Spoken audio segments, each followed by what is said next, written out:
আসসালামু আলাইকুম, স্বাগত বাংলাদেশের সংবাদে। আপনাদের সাথে আছি সাদাত শাকিল। ঢাকা উত্তর সিটির উপনির্বাচনে বিপুল ব্যবধানে বেসরকারিভাবে মেয়র নির্বাচিত হয়েছেন আওয়ামী লীগের আতিকুল ইসলাম। ফলাফল ঘোষণা শেষে তাৎক্ষণিক প্রতিক্রিয়ায় আতিকুল ইসলাম বলেন, যেভাবে দেশ এগিয়ে যাচ্ছে তার ধারাবাহিকতায় রাজধানীকে গড়ে তোলা হবে। শুক্রবার সকালে বঙ্গবন্ধু সম্মেলন কেন্দ্রে উত্তর সিটি উপনির্বাচনের আনুষ্ঠানিক ফলাফল ঘোষণা করেন রিটার্নিং কর্মকর্তা আবুল কাশেম। নৌকা প্রতীকে আতিকুল ইসলাম পেয়েছেন 8,39,302 ভোট। নিকটতম প্রতিদ্বন্দ্বী জাতীয় পার্টি শাফিন আহমেদ লাঙ্গল মার্কার পেয়েছেন 52,429 ভোট। এছাড়া স্বতন্ত্র প্রার্থী আব্দুর রহিম টেবিল ঘড়ি মার্কায় 14,040 ভোট, আনিসুর রহমান দেওয়ান এনপিপি আম মার্কায় 8,695 ভোট এবং শাহিন খান পিডিপি বাঘ মার্কায় পেয়েছেন 8,560 ভোট। ঢাকা উত্তর সিটি কর্পোরেশনের মেয়র পদে উপনির্বাচন এবং উত্তর ও দক্ষিণ সিটির ওয়ার্ড কাউন্সিল নির্বাচনে ভোটার উপস্থিতি নিয়ে সন্তোষ প্রকাশ করেছেন প্রধান নির্বাচন commissioner K M Nurul Huda. শুক্রবার সকালে জাতীয় ভোটার দিবস উপলক্ষে আয়োজিত র্যালি উদ্বোধন করে তিনি এ সন্তোষের কথা জানান।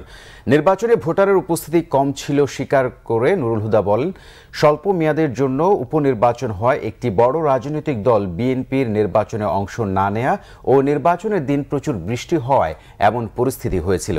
এসবের পরও নির্বাচনের পরিবেশ যা ছিল তা স্বাভাবিক। নির্বাচন কমিশনের উপর আস্থা না থাকায় বিএনপি নির্বাচনে আসেনি এমন মন্তব্যের জবাবে প্রধান নির্বাচন কমিশনার বলেন, যারা নির্বাচনে আসে না তারা এ ধরনের বক্তব্য দেয়।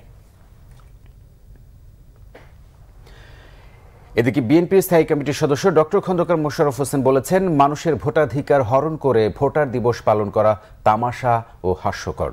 মৎস্যজীবী দলের 40তম প্রতিষ্ঠা বার্ষিকী উপলক্ষে শহীদ রাষ্ট্রপতি জিয়াউর রহমানের মাজারে শ্রদ্ধা নিবেদন শেষে তিনি এই কথা বলেন।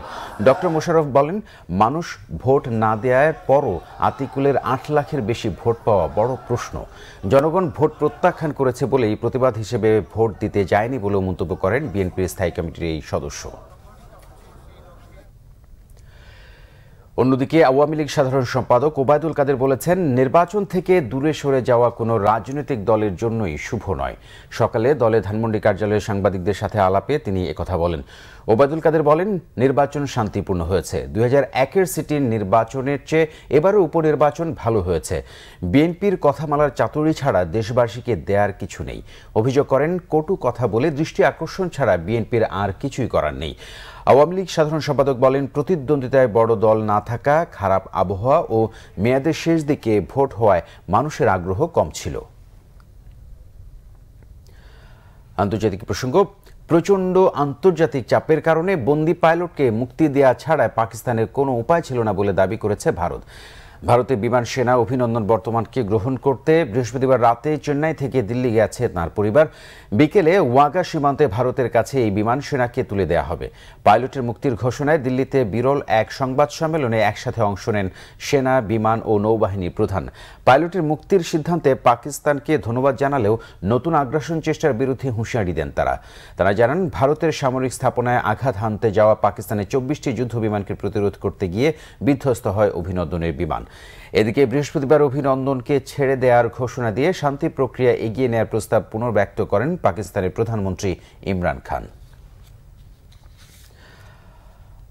আর কোনো রোহিঙ্গাকে আশ্রয় দেওয়া সম্ভব নয়, জাতিসংঘ নিরাপত্তা পরিষদকে সাফ জানিয়ে দিয়েছে বাংলাদেশ।